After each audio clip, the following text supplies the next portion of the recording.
Hello दोस्तों। आज हम लोग जो है AEDO का प्रैक्टिस सेट 2 देखेंगे। चलिए स्टार्ट करते हैं। 100 क्वेश्चन इसमें जो होंगे, 100 क्वेश्चन होंगे। जनरल स्टडी का है।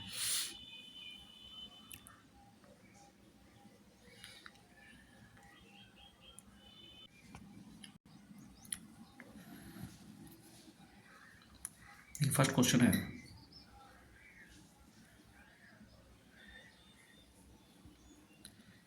कि 13वीं शताब्दी में बंगाल के प्रांतपति गयासुद्दीन ने युद्ध किया था।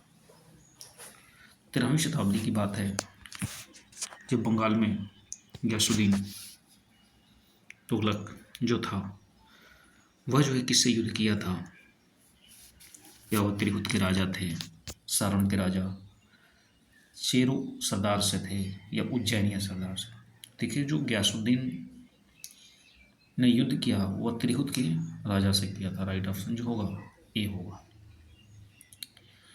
नेक्स्ट क्वेश्चन है कि राजकोषीय घाटा क्या होता है। राजकोषीय घाटा मतलब राजकोष में घाटा को हम किससे व्यक्त करते हैं। क्या कुल व्यय और कुल प्राप्तियां होती हैं। राजस्व व्यय, राजस्व पूंजीगत व्यय में पूंजीगत प्राप्तियां और बाजार ऋण से संबंध है। तो राजकोषीय घाटा जो होता है वह बजट घाटे का योग और सरकार बजट का क्या होती है, ऋण होती है। मतलब ऑप्शन क्या होगा, डी होगा। अगला क्वेश्चन है कि भारतीय संविधान के लिए प्रथम संशोधन विधेयक लाया गया। भारतीय संविधान जो है, इंडियन कॉन्स्टिट्यूशन के लिए जो फर्स्ट अमेंडमेंट एक्ट विधेयक लाया गया वह कब लाया गया था।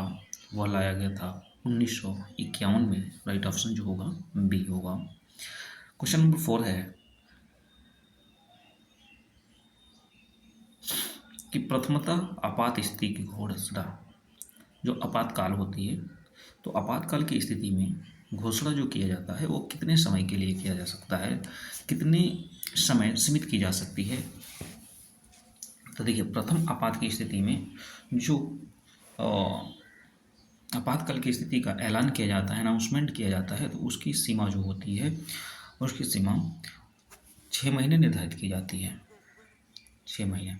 यदि आपातकाल की स्थिति जो है सही नहीं होती है, मतलब और स्थिति डैमेज होती है, तो उस कंडीशन में इसको फिर से क्या किया जाता है, लागू किया जाता है कुछ प्रोसेस के माध्यम से। तो प्रथम स्थिति में जो होती है 6 महीने का ही होता है। अगला क्वेश्चन है 5 नंबर कि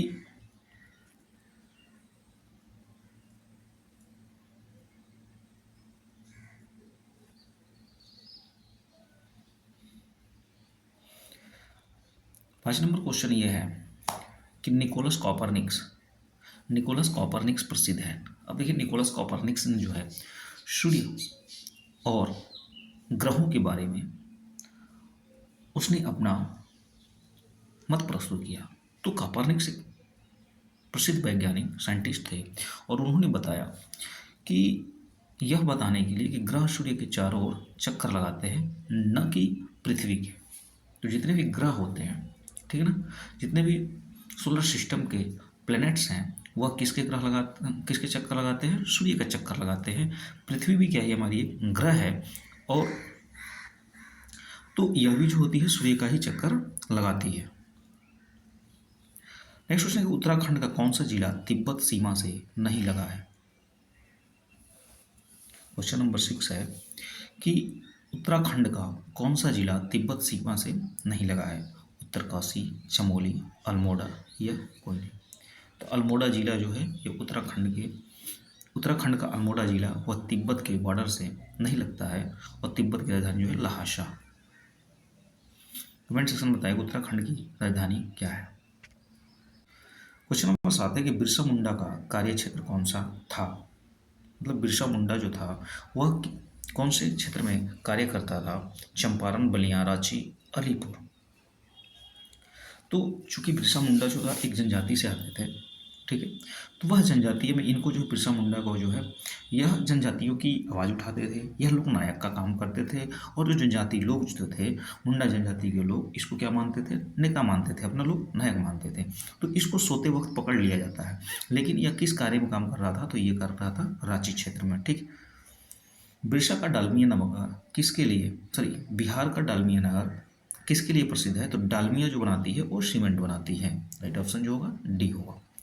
नेक्स्ट क्वेश्चन है 9 नंबर के, बिहार के किस वकील ने असहयोग आंदोलन के समय अपनी लाभप्रद वकालत छोड़ दी। जब असहयोग आंदोलन चल रहा था, तो उस असहयोग आंदोलन के समय देश के अंतर्गत जो थी बहुत से लोग जो थे कह सकते क्रांति के लिए बढ़ चढ़ करके आ गया है। तो जब असहयोग आंदोलन शुरू हुआ तो बहुत से लोग अपने अपने कार्यों को छोड़ दिए, वकालत छोड़ दिए, बच्चों ने कॉलेज छोड़ दिया। तो उस कंडीशन में कौन ऐसे व्यक्ति थे जिन्होंने अपनी लाभप्रद वकालत छोड़ दी, वह थे बिहार के किस वकील ने, तो जो वकील थे उनका नाम था doctor Rajendra Prasad ji.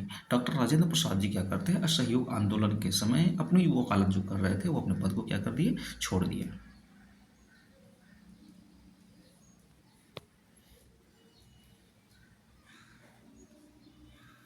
Next question है, बिहार राज्य का कुल भौगोलिक क्षेत्र कितना है। बिहार राज्य का कुल भौगोलिक क्षेत्र कितना है। तो देखिए बिहार राज्य का कुल भौगोलिक क्षेत्र देखा जाए, क्षेत्रफल देखा जाए तो वह है 94,163 वर्ग किलोमीटर। राइट ऑप्शन सी। अगला क्वेश्चन हम लोगों का भौगोलिक क्षेत्र की दृष्टि से बिहार, भूगोल की दृष्टि से यदि देखा जाए तो बिहार का निम्नलिखित में से कौन सा जिला सबसे छोटा जिला है, सबसे छोटा जिला है। तो बिहार भौगोलिक दृष्टि से देखा जाए तो कितने वर्ग किलोमीटर की दृष्टि से, वर्ग किलोमीटर की दृष्टि से बात कर रहा है, तो सबसे छोटा जिला जो है शिवहर है, और जबकि सबसे बड़ा जो है पश्चिमी चंपारण है। सबसे बड़ा क्या है, पश्चिमी चंपारण। 1530 में 1530 ईस्वी में दक्षिण बिहार का वास्तविक शासक कौन था। दक्षिणी बिहार का वास्तविक शासक कौन था, तो 1530 ईस्वी में दक्षिणी बिहार का वास्तविक शासक था, वह था Sher Khan. Right option C. Question number 13 है कि पंचायत की जागीर बिहार में एक भाग के रूप में निश्चित ही वर्णित है। पंचायत की जागीर, जागीर मतलब क्या होता है, खलिहान, मतलब जमीन जायदाद। तो जागीर बिहार में एक भाग के रूप में निश्चित होती है जहांगीरनामा से, तारीख शेरशाही, पादशाहनामा, आईने अकबरी। तो पंचायत की जागीर बिहार में एक भाग के रूप में वर्णित है, वह है पादशाहनामा, पादशाहनामा। नेक्स्ट क्वेश्चन है कि शेरशाह का मकबरा कहाँ स्थित है, तो यह सासाराम में, रोहतास जिले के सासाराम में स्थित है। नेक्स्ट क्वेश्चन की ओर बढ़ते हैं। नेक्स्ट क्वेश्चन ये 2023 में किस देश के सर्जनों ने दुनिया का पहला आनुवांशिक रूप से संशोधन, ठीक है ना, पीक का हृदय मानव में सफलतापूर्वक प्रत्यारोपण किया था।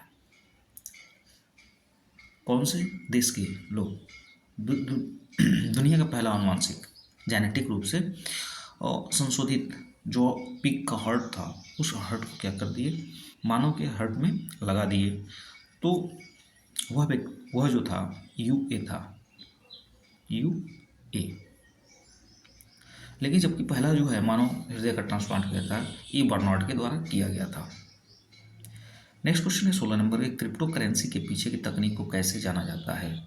क्रिप्टो करेंसी, तो क्रिप्टो करेंसी जो के पीछे की तकनीक को जानने के लिए हमें ब्लॉकचेन की आवश्यकता पड़ती है। राइट ऑप्शन डी होगा। नेक्स्ट रक्त में त्रुटिपूर्ण हीमोग्लोबिन निम्नलिखित केस में दिखता है। रक्त में त्रुटिपूर्ण हीमोग्लोबिन जो हमारे अंदर फॉल्ट हीमोग्लोबिन होता है, मतलब उसको हम किस में देखते हैं, दात्र, तो उसमें देखते हैं हम लोग दात्र कोशिका अरक्तता में रक्त क्षीणता के अंतर्गत देखने को मिलता है। किसी पेड़ की उम्र की गणना किससे की जाती है। देखिए तो पेड़ की उम्र की गणना जो होती है वह यदि हम पेड़ के निचले हिस्से को 1 मीटर ऊपर तने के ऊपर घेरे की माप से, जितनी घेरे होंगी उसका वही माप से हम क्या कर सकते हैं तुलना। ये 3 घेरा है तो 3 वर्ष, तो राइट ऑप्शन जो होगा बी होगा।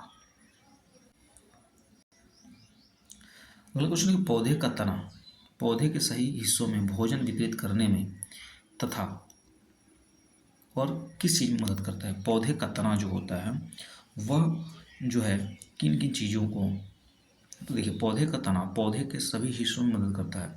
पौधे का आकार भी देता है, पौधे के भंडारण, श्वसन प्रोसेस, प्रकाश संश्लेषण। तो हम कह सकते हैं कि पौधे का तना है और तना के अंदर क्या होगी, पत्तियाँ होगी, तो कहीं ना कहीं इसके अंदर स्टोमेटा पाया जाएगा और वह स्टोमेटा जो होंगे, ठीक ना, प्रकाश संश्लेषण की उपस्थिति में क्या बनाएंगे, भोजन बनाएंगे। तो कहीं ना ये क्या कर सकता है कि एक से अधिक हिस्से काम कर रहे हैं, इसलिए हम कह सकते हैं ई उपयुक्त में से कोई नहीं यथार्थ एक से अधिक है, तो इसमें क्या होगा, एक से अधिक होगा। राइट ऑप्शन है कि कीटभक्षी। क्वेश्चन नंबर 20, कीटभक्षी पौधे मिट्टी में किसकी कमी से उगते हैं। कौन से तत्वों की कमी हो जाती है जिसके कीटभक्षी पौधे मिट्टी में उगते हैं। तो सबसे पहले आता है नाइट्रोजन। अब देखिए कीटभक्षी पौधे जो होते हैं जैसे वीनस फ्लाई ट्रैप हो गया, पिचर प्लांट,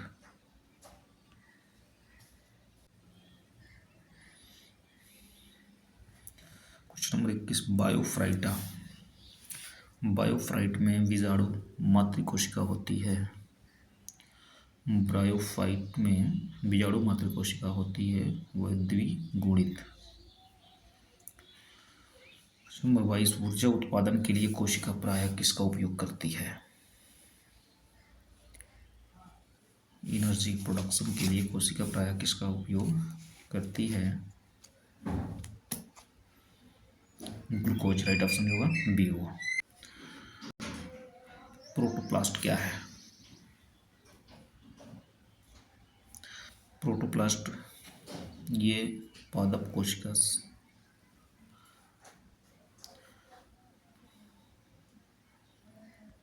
प्रोटोप्लास्ट क्या होता है, तो ये होती है पादप कोशिका से कोशिका भित्ति। नेक्स्ट क्वेश्चन है कि 24 नंबर किसका क्वथनांक सबसे अधिक होता है। जल का, लिजोसल्फाइड या H2TE का। तो जो सबसे अधिक क्वथनांक होता है वो होता है जल का। राइट ऑप्शन जो होगा ए होगा। नेक्स्ट क्वेश्चन कह रहा है कि दो रंगहीन गैसों को मिश्रित करने पर भूरे रंग की गैस बनती है। यदि दो रंगों को मिश्रित किया जाता है तो यहाँ पे भूरे रंग की गैस बनती है। ये गैसें कौन कौन सी हैं। देखिए जब हम नाइट्रस ऑक्साइड और ऑक्सीजन को दोनों को मिश्रण करते हैं तो गहरे रंग की भूरे रंग की गैस उत्पन्न करती है। राइट ऑप्शन सी होगा। नीलम रूबी का रासायनिक सूत्र क्या होगा। नीलम रूबी, नीलम जिसको हम रूबी के नाम से जानते हैं, इसका जो है रासायनिक सूत्र क्या होता है, वह होता है एल्युमिनियम ऑक्साइड Al2O3।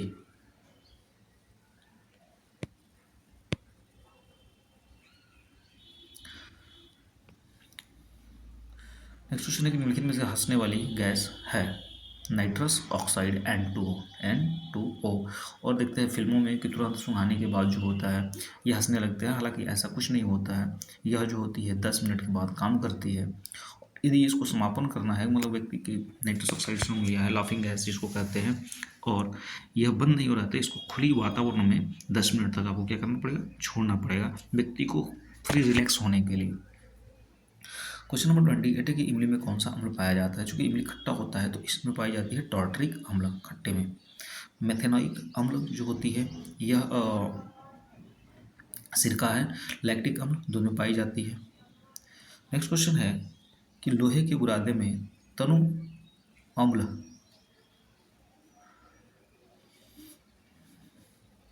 लोहे का बुरादा में तनु हाइड्रो अम्ल डालने से क्या होता है। यदि मान लीजिए FeFe है और हमने डाल दिया तनु अम्ल मतलब 2HCl, तो क्या बनाएगा, फेरस क्लोराइड बना, FeCl2 बनाता है फेरस क्लोराइड और हाइड्रोजन गैस रिलीज करेगा।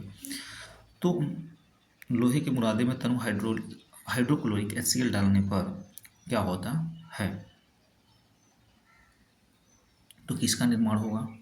तो हम देखें यहाँ पे कि फेरस क्लोराइड और साथ ही साथ हाइड्रोजन। राइट ऑप्शन ए होगा।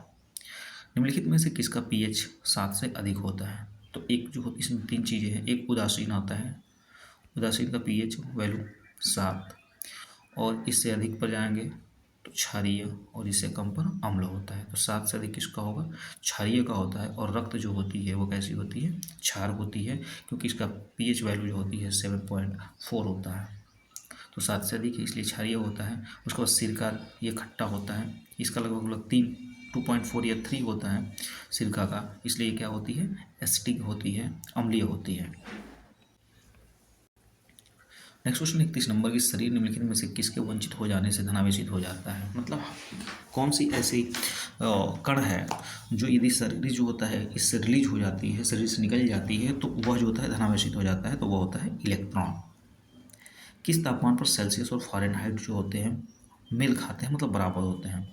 सी और एफ आपस में कब बराबर होते हैं? तो -40 डिग्री सेंटीग्रेड पर या डिग्री सेल्सियस और फ़ारेनहाइट आपस में क्या होते हैं? बराबर होते हैं। अगला क्वेश्चन है कि इंद्रधनुष हमेशा निम्नलिखित में से किस दिशा के स्थित बनता है? इंद्रधनुष जो रेनबो होती है वह सदैव किस दिशा में बनती है?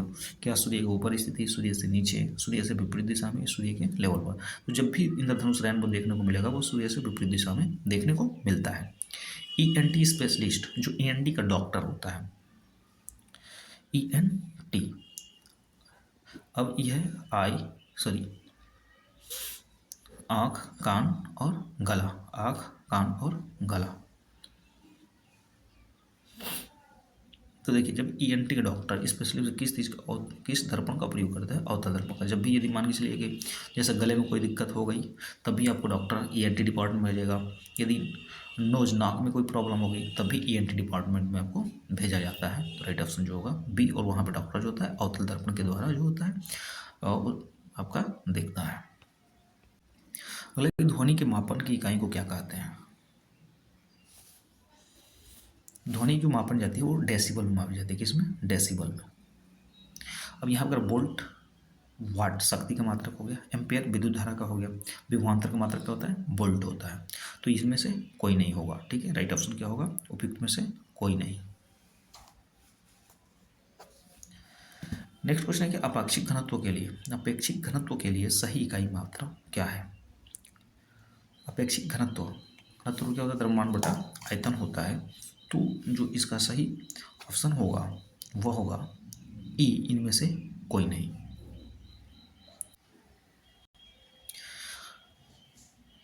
नेक्स्ट क्वेश्चन है कि निम्नलिखित में से वह कौन सा यंत्र है जिसके द्वारा विद्युत परिपथ में बहने वाली धारा की पहचान होती है? Galvanometer, generator, ammeter. तो अमीटर जो होता है एक यंत्र होता है जिसके माध्यम से हम यह मेजरमेंट करते हैं कि जो परिपथ है, जो सर्किट है, उसमें जो धारा बह रही है कि नहीं बह रही है। भारत की प्रमुख खाद्य फसल क्या है? भारत की प्रमुख खाद्य फसल क्या है? देखिए, भारत की प्रमुख खाद्य फसल जो है चावल है, क्योंकि पश्चिम बंगाल, उत्तर प्रदेश और छत्तीसगढ़ जैसे राज्यों में जो होती है यह बहुत ज़्यादा खेती की जाती है। हालांकि पंजाब में भी खेती होती है। तो भारत का मुख्य रूप से जो खाद्य फसल है वो क्या है? चावल है। नेक्स्ट क्वेश्चन है 39 नंबर, 11वीं पंचवर्षीय योजना का उद्देश्य क्या था? तो इसका था मेन रूप से आर्थिक वृद्धि करना। राइट ऑप्शन बी होगा। भारत में राष्ट्रीय आय समंकों का आकलन करने के द्वारा किया जाता है। भारत में राष्ट्रीय आय समंकों का आकलन किसके द्वारा किया जाता है? तो ये आता है, सांख्यिकी संगठन होती है, और सांख्यिकी संगठन के माध्यम से जो होता है पूरे समंकों का आकलन किया जाता है। राइट ऑप्शन डी होगा। अगला क्वेश्चन है कि निम्नलिखित में से भारत की राष्ट्रीय आय का सबसे मुख्य स्रोत क्या है? तो देखिए, भारत की राष्ट्रीय आय का जो सबसे बड़ा स्रोत है वो कृषि क्षेत्र है, क्योंकि भारतीय जो है 85% भारत के लोग कृषि पर क्या है? निर्भर है।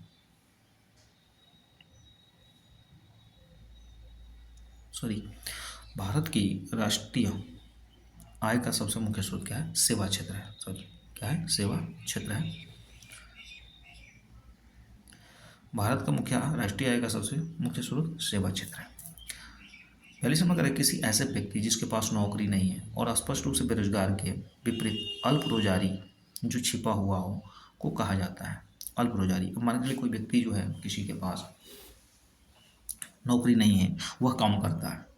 तो ना काम तो करता है, लेकिन क्या होता है कभी कभी देखिए कुछ ऐसे घर के काम होते हैं, काम है एक आदमी का लेकिन उसमें सभी लोग क्या होते हैं, मतलब लगे रहते हैं। जैसे मान लीजिए पिताजी जो है किसानी में काम कर रहा है, हमारे घर मान लीजिए खेती हो रही है, तो पिताजी मुख्य रूप से उसमें काम कर रहे हैं, लेकिन पिताजी के साथ साथ जो है परिवार के सभी लोग लगे हुए हैं, लेकिन मजदूरी पिताजी की मानी जाएगी। तो इस स्थिति को हम कहते हैं प्रच्छन्न बेरोजगारी, मतलब मुख्य व्यक्ति के सहायता के लिए कोई अन्य व्यक्ति लगा हो लेकिन मुख्य व्यक्ति को ही पैसा मिल रहा, इस कंडीशन को प्रच्छन्न बेरोजगारी के नाम से जानते हैं।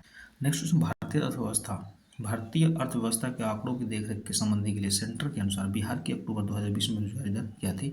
ये आंकड़ा अलग अलग होती है, ठीक है, हालांकि उस समय 9.8 थी। किन राज्यों ने धारा 348 को प्रयोग से उच्च न्यायालयों में हिंदी भाषा के प्रयोग को मान्यता दी। किन राज्यों ने धारा 348, हालांकि भाषा की बात करें 343 आर्टिकल और के अनुसार अनुच्छेद 343 और कौन सा है भाग 8 में भाषाओं का किया गया है, सूची 8 में।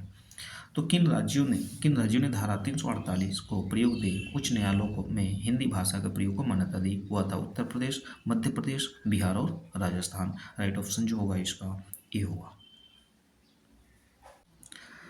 अगला क्वेश्चन है कि उच्च न्यायालय के कार्य क्षेत्र में बदलाव किसके द्वारा किया जा सकता है। उच्च न्यायालय हाई कोर्ट जो है, उस हाई कोर्ट का जो कार्य क्षेत्र है उसमें किस प्रकार के चेंजिंग कर सकते हैं, कौन कर सकता है, तो केवल संसद को अधिकार है, वही चेंज कर सकता है। क्योंकि संसद जो होती है ये नियम कानून बनाते हैं और उसको लागू करने का काम क्या करती है, कोर्ट करती है। नेक्स्ट क्वेश्चन है कि एक उच्च न्यायालय का न्यायाधीश अपना त्याग पत्र किसको देगा। जो हाई कोर्ट का जज है वह अपना यदि पद छोड़ना चाहता है, त्याग देना चाहता है, तो वह किसको देगा, तो वह देगा राष्ट्रपति को। राइट ऑप्शन जो होगा ए होगा। अगला क्वेश्चन है कि लोकसभा का सदस्य चुने जाने के लिए एक व्यक्ति को किस आयु से कम नहीं होना चाहिए। लोकसभा और राज्यसभा। तो लोकसभा का सदस्य चुने जाने के लिए एक व्यक्ति को किस आयु से कम नहीं होना चाहिए, तो वह है आपका 25 वर्ष। हालांकि राज्यसभा के लिए कितना होता है, 30 वर्ष होता है। राज्यसभा का कार्यकाल जो होता है वह 6 साल का, जबकि लोकसभा का 5 साल का होता है। भारत का महान्यायवादी कैग जिसके द्वारा नियुक्त किया जाता है, कौन नियुक्त करता है, तो ये जो है जो नियुक्त करेगा इसको वह भारत के राष्ट्रपति करते हैं, भारत के राष्ट्रपति। और यह क्या होता है, एक सलाहकार के रूप में कार्य करता है। नेक्स्ट क्वेश्चन है कि धन विधेयक पेश किया जाता है। धन विधेयक जो है पेश किया जाता है, धन विधेयक पेश किया जाता है लोकसभा राज्यसभा दोनों में, या लोकसभा व राज्यसभा दोनों के संयुक्त सत्र, मतलब एक ही साथ जब सत्र चल रहा हो उस कंडीशन में किया जाता है। तो हम देखेंगे कि जो धन विधेयक होती है वह आर्टिकल नंबर 110 के अनुसार, ठीक है, और केवल लोकसभा में किया जाता है। राइट ऑप्शन जो होगा वह ए होगा। नेक्स्ट क्वेश्चन है कि निम्नलिखित में से भारत में मौलिक कर्तव्य कौन सा है। क्वेश्चन नंबर 51 है और 51 में कह रहा है कि निम्नलिखित में भारत का मौलिक कर्तव्य क्या है। तो हम देख सकते हैं यहीं पे दिख रहा है कि हमारी मिली जुली संस्कृति होनी चाहिए, समृद्ध विरासत को संरक्षित करना चाहिए और उसको महत्व प्रदान करना चाहिए। हम कह सकते हैं राइट ऑप्शन बी। अगला क्वेश्चन है भारत में निम्नलिखित में से किसके अंतर्गत पंचायती राज्य प्रणाली की व्यवस्था की गई थी। भारत में निम्नलिखित में किसके अंतर्गत पंचायती राज व्यवस्था का राज्य प्रणाली की व्यवस्था की गई थी। तो राज्य के नीति निदेशक तत्व, आप कमेंट सेक्शन में बताएंगे नीति निदेशक तत्व जो है कहाँ से लिया गया था। नेक्स्ट क्वेश्चन है कि भारतीय संविधान में किस अनुच्छेद के अंतर्गत नागरिकों को मौलिक अधिकार प्रदान किए जाते हैं। तो जितने भी मौलिक अधिकार प्रदान है वह सब अनुच्छेद 12 से लेकर के 35 के अंतर्गत जो है सभी आपको आर्टिकल, जैसे 17 अस्पृश्यता दे दिया, 19 क्या दे दिया, बोलने की स्वतंत्रता की आज़ादी दे दिया, प्रेस कर सकते हैं, कहीं भी जा सकते हैं, घूम सकते हैं, ठीक है। तो इस प्रकार से जो है आपको 12 से 35 के अंतर्गत ही जो होता है मौलिक अधिकार प्रदान किए गए हैं। नेक्स्ट, निम्नलिखित में से कौन सा सही सुमेलित नहीं है। निम्नलिखित में से सही सुमेलित नहीं है। तो देखिए आर्टिकल नंबर 156 ये राज्यपाल की पदावधि, अनुच्छेद 153 राज्यपाल का कार्यकाल, 154 राज्यपाल का कार्यकारी अधिकार, 155 राज्यपाल को हटाना। तो देखिए यहाँ पे 156 भी सही है, 153 भी सही है, 154 ये वाला गलत जो है, ठीक है। नेक्स्ट, भारतीय संविधान का कौन सा भाग पंचायत राज व्यवस्था से संबंधित है? तो वो है 9th ए, भाग 9th ए जो है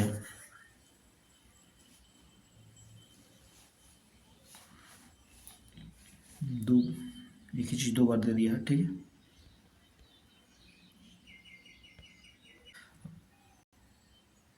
अगला क्वेश्चन है न्यायिक न्यायिक पुनरावलोकन का आंशिक निरस्तीकरण सिद्धांत भारतीय संविधान के किस अनुच्छेद में है? न्यायिक पुनरावलोकन मतलब न्याय के लिए हम फिर से आप उसको देख सकते हैं, पुनरावलोकन किया जा सकता है, उससे विचार विमर्श किया जा सकता है। तो आंशिक निरस्तीकरण सिद्धांत भारतीय संविधान के किस अनुच्छेद में है? तो वह है आपका अनुच्छेद 13 में। ग्रीन हाउस गैस है carbon dioxide, ozone, CFC, methane, एक से अधिक। तो देखिए CO2 भी होती है, O3 भी होती है, ओजोन, CFC क्लोरोफ्लोरोकार्बन होता है, CH4 मेथेन भी होती है। तो हम कह सकते हैं राइट ऑप्शन ई होगा। अगला क्वेश्चन है हम लोगों का कि जैव मंडल में सभी जीवित जातियां रहने के लिए एक दूसरे पर निर्भर रहती है और एक दूसरे पर निर्भर होती है, इस जीवन में समर्थित तंत्र को कहते हैं। जैव मंडल में सभी जीवित जातियां रहने के लिए एक दूसरे से परस्पर संबंधित रहती है और एक दूसरे पर निर्भर भी रहती है, तो उसको हम क्या कहते हैं? जैसे मान के चलिए कि हिरन जो होता है घास को खाता है और हिरन को शेर खा जाता है, जैसे मेढक को सर्प खाता है, शेर को बाज खा जाता है। तो हम देख रहे हैं कहीं ना कहीं एक दूसरे पर डिपेंडेंट है, तो इसको हम बोलते हैं परितंत्र। राइट ऑप्शन जो होगा ये होगा। नेक्स्ट क्वेश्चन है कि निम्नलिखित में से किस में जैव विविधता अधिकतम होती है? तो जहाँ पे सबसे अधिक जीव जंतु पाए जाएंगे, जहाँ पे सारी सुविधाएं अवेलेबल होंगी, तो वह मरुस्थल में सारी अवेलेबल होगी नहीं। नदी में कुछ जलीय जीव ही रहेंगे, कुछ जो होंगी आपके शैवाल होंगे। तो देखिए उष्णकटिबंधीय एक ऐसा क्षेत्र होता है जहाँ पे सभी प्रकार के जीव जंतु जो होते हैं जीवित रह सकते हैं, इसलिए हम कह सकते हैं ऑप्शन डी की जैव विविधता अधिकतम होती है। नेक्स्ट क्वेश्चन है 60 नंबर कि 10 कैप्टिव नस्ल एशियाई विशालकाय कछुए जिसको मनोरिया एमिस मुख्य भूमि एशिया में सबसे बड़ी कछुआ प्रजातियों में से हाल ही में से भारत के किस राष्ट्रीय उद्यान में छोड़े गए थे? तो ये है नागालैंड में एक नतांगी राष्ट्रीय उद्यान है और यहीं पर जो है छोड़ा गया। तो राइट ऑप्शन जो होगा ये होगा।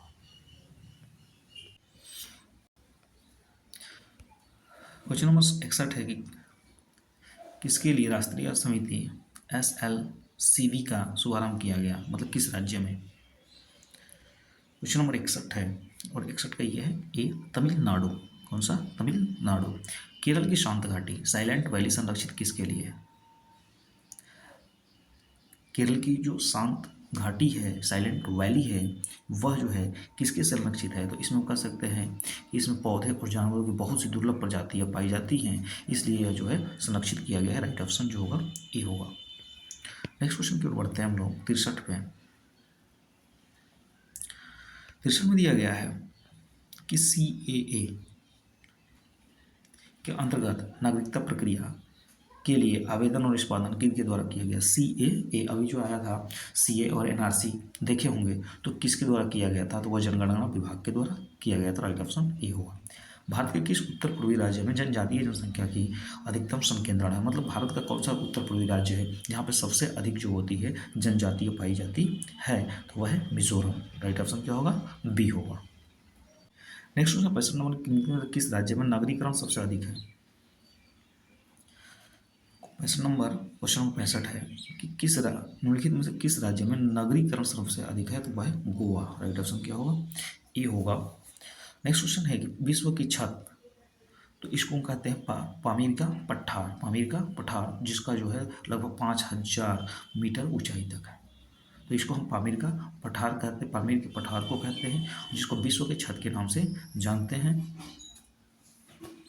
दक्षिणी अमेरिका में मध्य अक्षांशीय घास के मैदान का नाम क्या है? दक्षिणी अमेरिका में जो घास के मैदान होते हैं उस घास के मैदान को क्या कहते हैं? वह है पम्पास। क्या है? पम्पास। स्टेपीज जो होता है यूरेशिया ठीक ना। यूरोप और एशिया के बीच जो घास पाई जाती है उसको हम क्या कहते हैं, स्टेपिज कहते हैं। प्रेरी अमेरिका के क्षेत्र में पाई जाती है।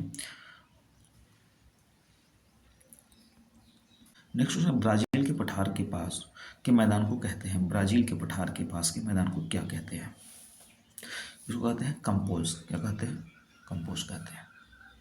ऑस्ट्रेलिया पाई जाती है उसको डाउन्स कहते हैं।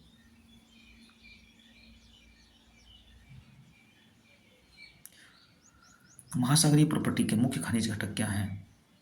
महासागरीय प्रॉपर्टी जो होती है उसमें मुख्य रूप से क्या पाए जाते हैं? सिलिका और एल्यूमिना, सिलिका और निकल, सिलिका और मैग्नीशियम, उपयुक्त में से अधिक या इनमें से कोई नहीं। तो इसमें मिलती है सिलिका और मैग्नीशियम, सिलिका और मैग्नीशियम।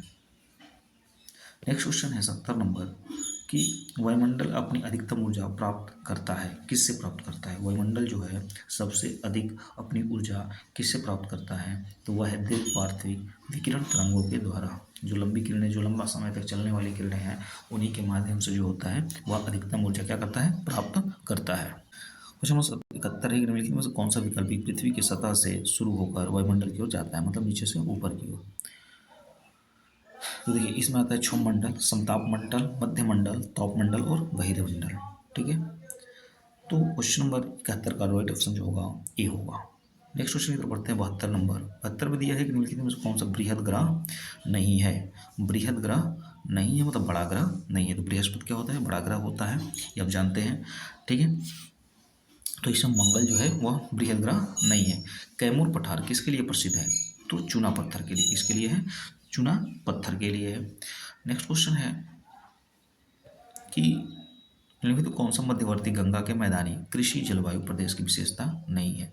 मतलब कह रहे हैं कि मध्यवर्ती गंगा के मैदानी क्षेत्र है और वहाँ के कृषि जलवायु प्रदेश की विशेषता क्या नहीं है? क्या है? गंगा उसकी सहायक नदियों में अपवाह क्षेत्र में स्थित है, या इसकी 2 से अधिक राज्यों में विस्तार है, यहाँ प्रति 100 सेंटीमीटर से अधिक वर्षा होती है, उपयुक्त में से एक से अधिक, या इनमें से कोई नहीं। तो 74 नंबर क्वेश्चन जो है, इस 74 नंबर क्वेश्चन में पूछा है कि कौन सी मध्यवर्ती गंगा के मैदानी कृषि जलवायु प्रदेश में विशेषता नहीं है? तो इनमें से कोई नहीं हम कह देंगे। जीटीटी वार्ता के अनुसार भारत में एम प्रकार की जलवायु है, किस क्षेत्र में है? तो वह है आपका पश्चिमी तट। राइट ऑप्शन जो होगा बी होगा। अगला क्वेश्चन है, भारत देश की अधिकतम अंतर्राष्ट्रीय सीमा किसके साथ लगी है? वो है बांग्लादेश के साथ लगी हुई है। किसके साथ? बांग्लादेश के साथ लगी हुई है। हालांकि पाकिस्तान के साथ भी लगी हुई है। सबसे कम लगती है वो लगती है अफगानिस्तान के साथ, लगभग 106 किलोमीटर लगती है। गंगा के ऊपरी मैदान की दक्षिणी सीमा रेखा का निर्धारण कौन करती है? तो ये करती है आपका विंध्य पहाड़ी। क्वेश्चन नंबर 78 है। गंगा के ऊपरी मैदान की दक्षिणी सीमा रेखा जो है क्या निर्धारण करती है? वह है यमुना नदी। राइट ऑप्शन सी होगा। चुंबी घाटी, चुंबी घाटी जो है कहाँ पर स्थित है? चुंबी घाटी जो है कहाँ पर स्थित है? वह है सिक्किम और तिब्बत के बीच में चुंबी घाटी स्थित है। राइट ऑप्शन ए होगा। नेक्स्ट क्वेश्चन है कि वेदों की ओर लौटो यह नारा किसने दिया था? तो ये दिए थे स्वामी दयानंद सरस्वती। दयानंद सरस्वती ने कहा कि वेदों की ओर लौटो, वेदों को पढ़ो जानो। ठीक है, इनमें से किस महिला समाज सुधारक को पंडित कहा गया है? तो पंडित रमाबाई को कहा गया है। राइट ऑप्शन जो है क्या होगा? 81 का बी होगा। अगला क्वेश्चन है, मराठा और केसरी समाचार पत्र किसके ने प्रारंभ किया था? तो मराठा और केसरी समाचार पत्र जो है ये किए थे बाल Gangadhar Tilak. Right option B होगा। वंदे मातरम किस पुस्तक से लिया गया है? तो वह आनंद मठ से लिया गया है। किससे? आनंद मठ से लिया गया है। सत्यार्थ प्रकाश किससे संबंधित है? तो सत्यार्थ प्रकाश जो है वह किससे संबंधित है? तो वह है आर्य समाज से। किससे है? आर्य समाज से है। राइट ऑप्शन ए होगा। नेक्स्ट क्वेश्चन, किस महीने में पीर अली ने घटना में अंग्रेजों के खिलाफ विद्रोह शुरुआत किया था? पीर अली ने तो 1857 की जुलाई के अंतर्गत जो है पीर अली ने अंग्रेजों के खिलाफ विद्रोह की शुरुआत की। नेक्स्ट क्वेश्चन है, बिहार में 21 अप्रैल 1858 को ब्रिगेडियर डगलस के अधीन ब्रिटिश सैन्य दल के विरुद्ध किसने बहादुरी के साथ युद्ध किया? कुंवर सिंह, सुरेंद्र शाही, जगलाल चौधरी या उज्जवल शाही? बात है 21 अप्रैल 1858 को ब्रिगेडियर डगलस के अधीन क्वेश्चन नंबर 86। और क्वेश्चन नंबर 86 का जो राइट ऑप्शन है वो बी है। कुंवर सिंह जो जगदीशपुर के रहने वाले थे, भोजपुर जिला जो हमारे आरा या बक्सर के पास पड़ता है। नेक्स्ट क्वेश्चन है कि 1857 की क्रांति के दौरान पटना डिवीजन का कमिश्नर कौन था। जब 1857 की क्रांति हो रही थी, क्रांति हुई थी, तो उस कंडीशन में पटना डिवीजन का कमिश्नर कौन था। तो आप कह सकते हैं कि वह था William Taylor. Right option A होगा। मुगल प्रशासन में मुहतसिब क्या होता था। मुहतसिब क्या होता था। तो मुहतसिब जो होता था वो लोक आचरण अधिकारी हुआ करता था। राइट ऑप्शन सी होगा। उसको लोक आचरण अधिकारी को हम मुहतसिब के नाम से जानते थे। अगला क्वेश्चन है कि दास्तान अमीर हमजा का चित्रांकन किसके द्वारा किया गया था। दास्तान अमीर हमजा का चित्रांकन किसके द्वारा किया गया था। तो मीर सैयद अली के द्वारा किया गया था। निम्नलिखित में से किस मुगल बादशाह ने अंग्रेजों को उनके व्यापार में मदद करने के लिए एक महत्वपूर्ण फरमान दिया। निम्नलिखित किस मुगल बादशाह ने अंग्रेजों को उनके व्यापार में मदद करने के लिए एक महत्वपूर्ण फरमान दिया था, और वह फरमान क्या था। तो वह था, सॉरी, किसने दिया था। तो वह फर्रुखियर ने दिया था। किसने। फर्रुखियर मुगल बादशाह था, उसने अंग्रेजों को उनके व्यापार में मदद करने के लिए एक महत्वपूर्ण फरमान जारी। अगला दिया कि सल्तनत काल के सिक्के टका, शशगना एवं जीतल किन धातुओं के बने होते थे। सल्तनत काल के सिक्के टका, शशगना, शशगनी एवं जीतल किन धातु के बने होते थे। तो वह बने होते थे चांदी और तांबा के। चांदी और तांबा के। अपने सद्गुणों के बावजूद रजिया सफल नहीं हुई। रजिया के अंतर्गत जो था, ऐसा इतिहासकार लिखते हैं कि यदि वह महिला नहीं होती तो वह सबसे जो थी सबसे ताकतवर व शासन करने वाली बनती। लेकिन सद्गुणों के बावजूद रजिया सफल नहीं हुई। क्यों। क्यों। उसने अल्तुनिया से विवाह किया, वह पुरुषों की तरह व्यवहार करती थी, वह कट्टर धार्मिक विश्वास के लिए थी, या उच्च वर्ग को स्त्री शासन पसंद था। देखिए, उच्च वर्ग जो था उनको जो था स्त्री शासन पसंद नहीं था, इसलिए वह सफल नहीं हो पाई। क्वेश्चन नंबर 93 कि वह प्रथम मुस्लिम शासिका कौन थी जिसके शासन के सिद्धांत की राजाओं की ईश्वरीय अधिकार सिद्धांत के समान प्रतिपादन किया गया था। तो ये बलबन। वह प्रथम मुस्लिम शासक कौन था जिसके शासन के सिद्धांत थ्योरी ऑफ किंगशिप को राजाओं के ईश्वरीय अधिकार सिद्धांत थ्योरी ऑफ डिवाइन राइट के समान प्रतिपादित किया था। वो बलबन था। प्रथम तराइन युद्ध में पृथ्वीराज चौहान ने किसको पराजित किया था। तो मोहम्मद गोरी। और तराइन का युद्ध हुआ था कब। 1591 में। फिर 92 में होता है, पृथ्वीराज चौहान जो होता है हार जाता है, मोहम्मद गोरी क्या होता है, जीत जाता है। नेक्स्ट क्वेश्चन है प्राचीनतम वेद कौन सा है। यजुर्वेद, सामवेद, ऋग्वेद, अथर्ववेद। तो सबसे प्राचीनतम वेद जो है ऋग्वेद है। राइट ऑप्शन बी होगा। ऋग्वेद में यज्ञ हेतु कितने प्रकार के पुरोहितों का वर्णन मिलता है। ऋग्वेद के अंतर्गत कितने प्रकार के पुरोहितों का वर्णन, ऋतिजों का वर्णन मिलता है। तो वह मिलता है कितना, 7। राइट ऑप्शन जो होगा डी होगा।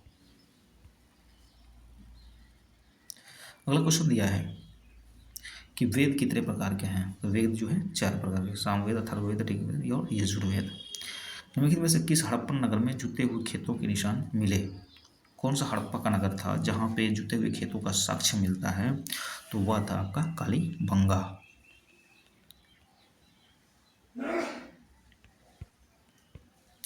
नेक्स्ट क्वेश्चन दिया है कि आईआईटी खड़गपुर के अध्ययन दल की रिपोर्ट के अनुसार लगातार कितने वर्षों तक 9 के बराबर वर्षा होना सिंधु घाटी सभ्यता का पतन का कारण रहा। मतलब कितने साल तक जो है लगभग वर्षा नहीं हुई थी। यह माना जाता है 600 वर्ष तक लगातार जो बारिश नहीं हुई, जिसकी वजह से जो है